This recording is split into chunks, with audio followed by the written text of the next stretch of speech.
This right here is my WWE The Bash Predictions pay-per-view. Is live tomorrow night exclusively on pay-per-view. Gotta say, overall, this looks like it might be a pretty good pay-per-view outing from WWE because many of you know I did enjoy the One Night Stand pay-per-view, and definitely the Judgment Day pay-per-view this year was probably one of the best Judgment Day pay-per-views in a long time. So hopefully right here WWE maybe can actually have 3 good back-to-back pay-per-views. And I gotta say, the card for this looks pretty good. The only problem with this is the pay-per-view might be a tad bit overbooked.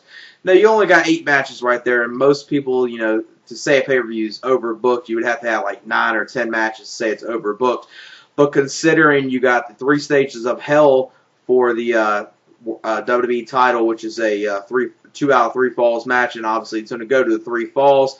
You expect that with, you know, match-wise, the entrances, the build-up package, and all that. That's right there at least going to be 45 minutes. Then you count, you know, the 2 title matches, the other 2 title matches. The ECW title match, you got a scramble match, so that's guaranteed to be 20 minutes plus, you know, entrances and whatever happens before and after the match. So guaranteed probably 25 minutes right there. So that's an hour and 10 minutes, just 2 matches there. Then CM Punk match. At least that I'm hoping that gets, you know, a good amount of time. This one match, the CM Punk match, might be hurt a tad bit because I could see them maybe cutting the time for that match due to the fact that, you know, they got probably 2 or 3 matches on this pay-per-view that probably could have been held off, especially 2 that make no sense of being on this pay-per-view. So with those 3 matches right there, I mean, you're guaranteed at the least an hour and a half. So half the pay-per-view is three matches right there. Then you got 5 other matches, and a couple of those five matches are going to have to be given somewhat of a time. So before I go on too much rambling here, let me get into my predictions of the pay-per-view. First matchup will be for the tag team titles, the unified tag team titles, with Legacy of Cody Rhodes and Ted DiBiase versus the Clones Primo and Carlito. And this could be a very good tag team match, and I think this would be the best match to open the pay-per-view with. And I do see Legacy winning the tag team championships here, then probably at the next pay-per-view, the Night of Champions, since you're going to have all the titles on the line, which that pay-per-view right there is going to be highly overbooked since WWE, you know, now has 2 women's titles, and, you know, 2 women's titles and the tag titles will be on the line there as well with all the world titles, mid-card titles. Probably that pay-per-view right there is going to be a tad bit overbooked right there, but I expect at the next pay-per-view, I see Legacy winning here, and then at the next pay-per-view, we'll either see the Legacy versus Clones rematch, or maybe a triple threat match involving the Hart Dynasty, which I think that would be a very good triple threat, or just a program between the Hart Dynasty and Legacy. I think that would really work out, but I don't know if you could really do that because the Hart Dynasty and Legacy are both heels, so I don't know if they would actually want them to match up against each other, but hopefully this match at least gets 10 to 15 minutes. That's the one thing, like a lot of these matches I'm going to be somewhat worried about is how much time they're actually given. Now the next match is a match that spells out this is a match that's probably not even worthy of being on SmackDown. It's probably one of the only things on SmackDown that I don't like, because SmackDown right now is easily the best television show for wrestling. And this right here is probably the one feud on SmackDown that's been going on for a little bit that I can actually say that I do not like. And that's the Dolph Ziggler versus Great Khali feud, and they're going to have a match here. Expected to be pretty short. That's going to be the good thing about this. So you can go a couple ways. Khali's either going to completely dominate him, or Dolph Ziggler will get disqualified.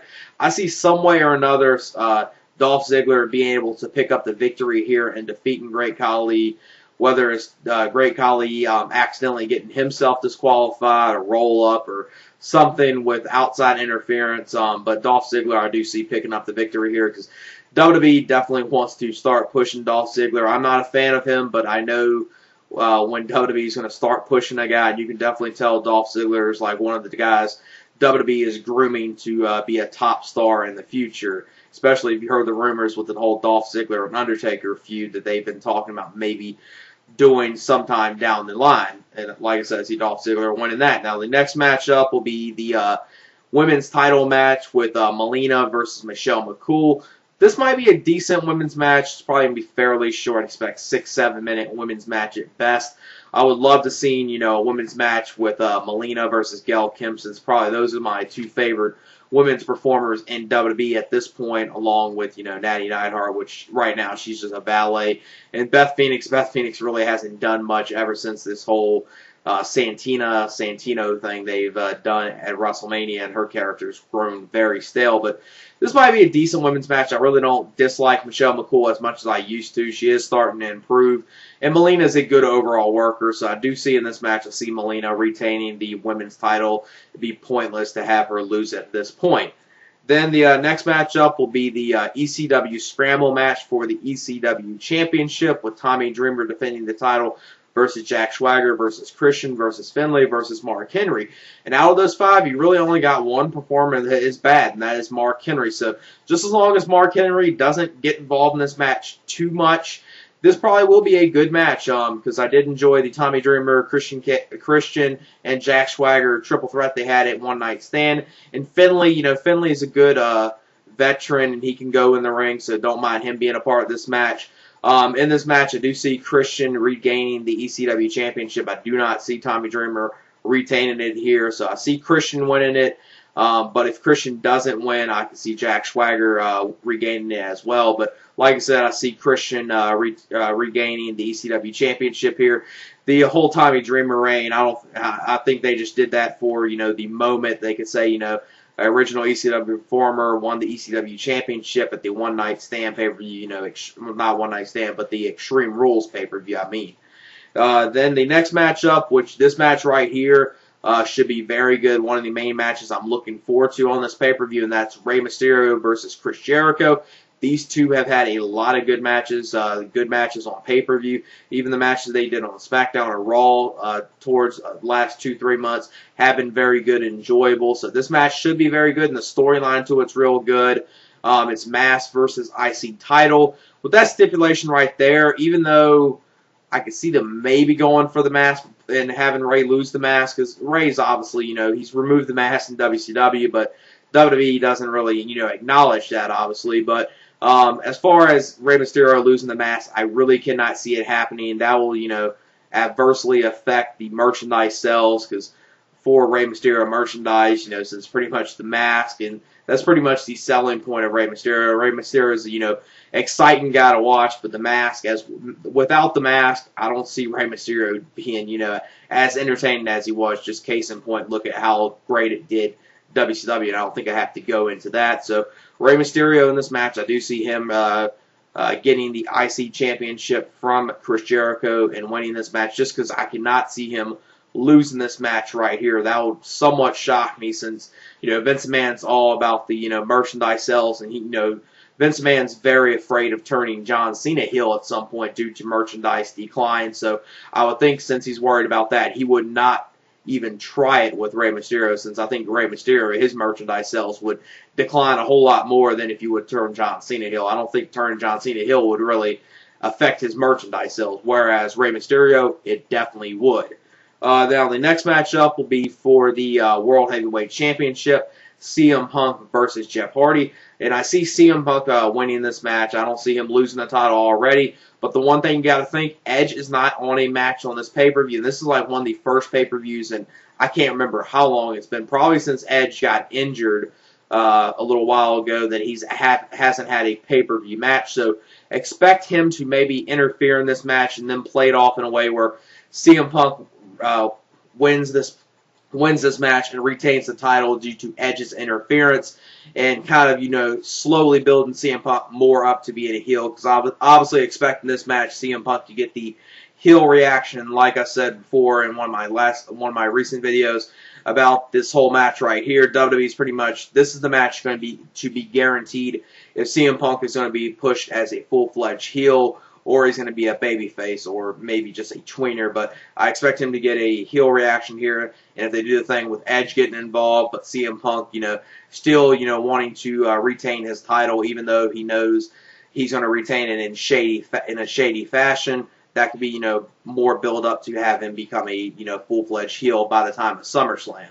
Then the next matchup is going to be John Cena versus The Miz, and this could be a very interesting and very enjoyable match. They definitely have been building it up pretty good, so I'm looking forward to this.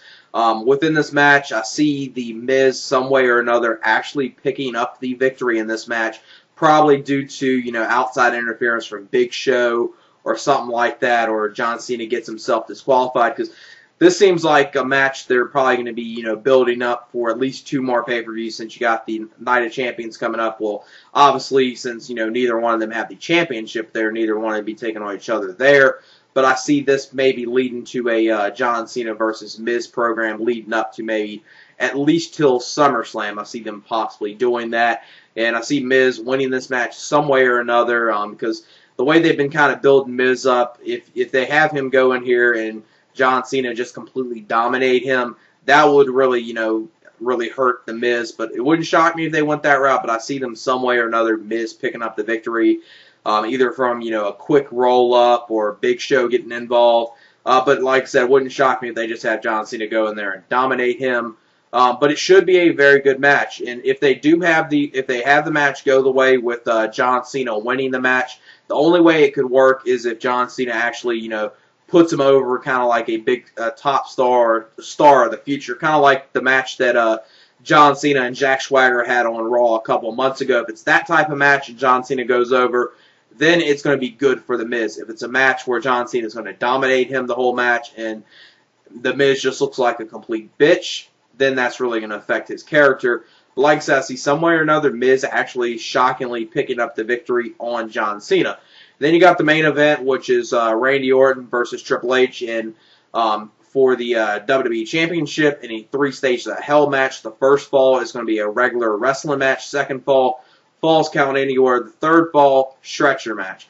That's the only problem I really have with this 3 stages of hell. I think the ending it with the stretcher match might be pretty weak, unless it's like a brutal stretcher match. If it's one of those stretcher matches where the wrestler just pretty much knocks their opponent on the stretcher and tries to roll the wrestler across, even though the wrestler they're taking on isn't incapacitated, then that's going to be a very weak stretcher match. And like I said, when I gave my thoughts on Monday Night Raw, the commercial-free Raw, that last man standing match that Randy Orton and Triple H had there, if that's the type of match they put on this Sunday as far as the quality of match, it can be very good. But then again, Triple H and Randy Orton are kind of very inconsistent on pay-per-views. Case in point, just look at their WrestleMania match, and then look at their matches they've had, other matches on pay-per-view, like their cage match, I think at the Judgment Day pay-per-view of 2008, or either One Night Stand, Extreme Rules, whatever pay-per-view was called.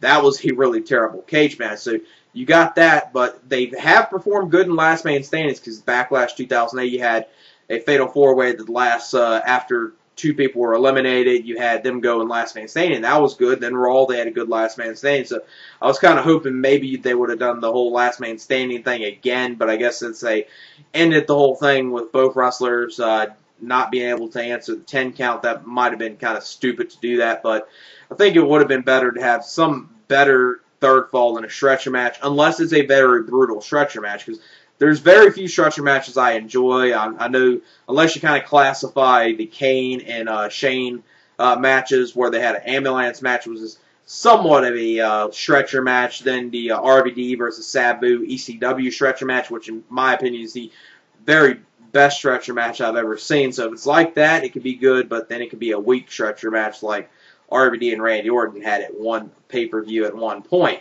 So like I said, this main event could go either way. It could be very good or it could be very stale. So, and plus it's going to be pretty long. So hopefully it's a good match. It's not just, 40 to 45 minutes of complete boredom. And in this match, I see Randy Orton. Actually, I see Randy Orton retaining the title. I don't see Triple H winning the title in this match, just due to the fact that I see Triple H not winning the title until SummerSlam. I think you're probably going to get the rumored Hell in a Cell match with Randy Orton versus Triple H at the SummerSlam pay-per-view, since they're kind of building up that, they're doing 3 stages of hell, and the third fall is kind of weak stretcher match. You would expect something like a cage match, but I guess they didn't want to do cage match since they probably are saving that till the SummerSlam pay-per-view, Hell in a Cell. They'll probably do, even though there's been other rumors saying there's a WWE pay-per-view where they might think about doing multiple Hell in a Cell matches, which kind of sounds interesting. I don't know how that would work out. So, let me just go through my quick predictions. I see Legacy. I see them winning the Tag Team Championships, Unified Tag Team Championships. Dolph Ziggler defeating Great Khali. Melina retaining the Women's Championship. Christian winning the ECW Championship. Rey Mysterio win the IC championship just due to the fact I don't see him losing the mask, and that would really adversely affect the sales of merchandise for Rey Mysterio. CM Punk winning due to Edge's interference or some way or another with him winning in some heelish form, since they're obviously going to be building him to be a top heel on SmackDown, since I'm expecting that's going to be the type of reaction he will get this Sunday or tomorrow. I mean, then the next match will be, the other match, John Cena and Miz. I see that Miz winning that some way or another, interference from Big Show or just a roll up or something like that. Or if they go the other route, John Cena win, they'll at least, put over Miz as a top star. At least hopefully that's the way the match goes. Then the main event, I see Randy Orton winning 3 stages of hell. I see in the first fall, I see Randy Orton getting himself intentionally disqualified.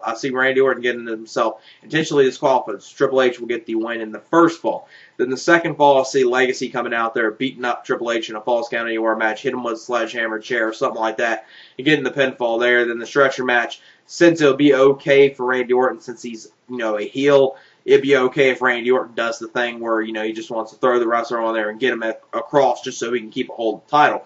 Triple H does that, it wouldn't make any sense. Orton doing it, it'd be okay. So that's my predictions for the Bash pay-per-view that's coming on tomorrow night, live exclusively on pay-per-view. And I'll obviously be giving my thoughts and review of that pay-per-view a little after it airs. So expect, a review of that late Sunday night, early Monday at the latest. So, yeah, that's it for my predictions of the Bash pay-per-view.